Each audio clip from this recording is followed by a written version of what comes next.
Okay, now it's time for recording 2, and I actually want to start off this with, once again, same idea, typed up agenda, add the elements in that I talk about here. Gerald, you made some very interesting points. Actually, all of you made some very interesting points in all of these. I just pick some random thoughts out of your great comments here. But Gerald, you said, and I thought as a starting point, I do believe people get sick because they contract a virus such as the flu, and the body's immune system will defend itself. And I would actually agree with that statement. But the field of health psychology has been very interesting over the years in suggesting that psychological factors might actually influence the body's immune system. So don't put that in at the start of the outline. It'll come up in one of the studies. What I'm basically going to do here is outline kind of the key points that were made in each one of these studies and some take-home points. The first one, Friedman and Rosenman, 1959.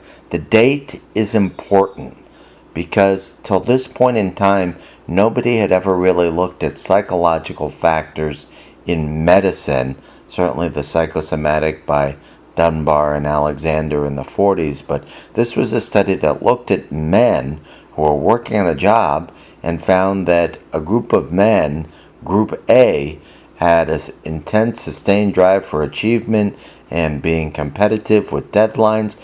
And this is what we now know as the type A personality. And it came out of this particular study, and they had a much higher risk of coronary heart disease. As a lot of you stated, that the idea is how a psychological profile of these factors fitting into the biopsychosocial health model, that how personality could drive heart disease was just miraculous, and it was one of the classic findings in this field, especially given the year. So in your outline, if you want to share those thoughts, that's kind of the key take-home point. The next studies, I got to tell you, the next studies, the Journal of Surgical Research, there were a lot of studies done about the executive monkeys. The study I wanted to share with you, there was no abstract on, so I kind of put it together, and let me share basically method, result, and meaning is what you want to put down on this. The method, in phase 1, 2 monkeys were randomly placed in cages right next to each other. Both monkeys were shocked, but one monkey had a lever to turn off itself for both itself and the passive monkey. It took that executive 13 trials to learn to took off the shock.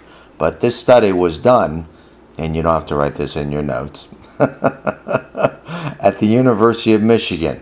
Now, I went to the Ohio State University. If you know anything about rivalries, Buckeyes and Wolverines don't tend to get along. It turned out that the executive monkey in this first phase was eating way too many bananas. And so the University of Michigan couldn't afford to keep this executive monkey, and they had to outsource him because he was just eating too much. So they brought in a new executive monkey. If you believe that, don't. They brought in a new executive monkey, though. They couldn't get rid of the passive monkey, had roots in the community, didn't want to leave, same passive monkey. But they brought in the new executive monkey, 13 more trials for the new executive monkey to learn. Same thing again, third phase, new executive monkey, same passive monkey. At the end, as a lot of you noted, the passive monkey, as it was stated, did get ulcers. And the question is why? And the answer seems to be that it was the stress of knowing what to do, how to do it, but not being able to control any of it. The passive monkey knew exactly what to do. My little comical phrase is the passive monkey was going bananas, ape in his cage, knowing what to do, but he couldn't do it, and so he ended up wrecking his immune system, and he developed ulcers. So that's really a big part of this. I'm going to turn to chapter 6 just a little bit here for you, pages 113 to 114. What I'd like you to do is map this to, what do we got here on 113, if I can ever get to the page. Sellier had a lot to say about what goes on with stress and coping. He talked about Cannon's flight or fight reaction, how our body fights and fights and then inevitably gets ill. And Selye was one of the first health psychologists talked about, and you want to outline in your notes, the general adaptation syndrome. Just very simply, 3 phases: the alarm, the resistance, and the what's the final one? Alarm, resistance, and where your body basically gives in at the end. Exhaustion, there it is. The idea is the body responds in ways that when you're fighting off stress 24/7, eventually you'll end up getting sick. And this actually explains the brand new field that we call psychoneuroimmunology. How when you're faced with long-term stressors, the neurobiological system, the neurology system, the immune system will be compromised. And if you've ever been in a situation in your life, and we've all been in those, that if the body continues to do this, it will basically go through exhaustion. When you're faced with the alarm phase, your heart races, your pulse quickens, the hypothalamic pituitary adrenal axis gives us cortisol and adrenaline to go to that flight or fight response. The problem is, over the long run, cortisol and adrenaline will suppress your immune system.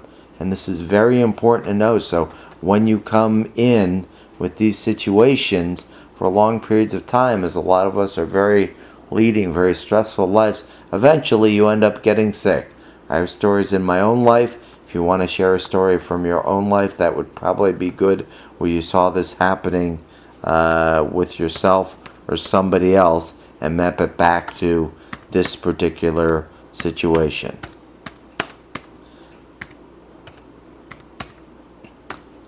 So, the next abstract, and now the burnout in organizational settings. Christina Maslach did this study, found out that employees go through burnout, which is part of health psychology. When you work on a job for a long time, she found that nurses would get burned out. They would have emotional exhaustion. They would feel just exhausted from going day in and day out. The stresses and strains on the job. Depersonalization. You wouldn't really feel like a person anymore. You'd just be a name and a number doing your job. You wouldn't really get connected with the people there. And then reduced personal accomplishment. You feel like nobody's ever complimenting you, saying what a good job you're doing, and this led to the idea of burnout, which is part of health psychology. You guys had a lot of good points to share about that you see this going on. Burnout is going on, and I've made my points to this extent. The next thing that I wanted to do, and we're at 8 minutes now, so I'm going to stop this recording because I have some other classic studies that I think will map to this as well.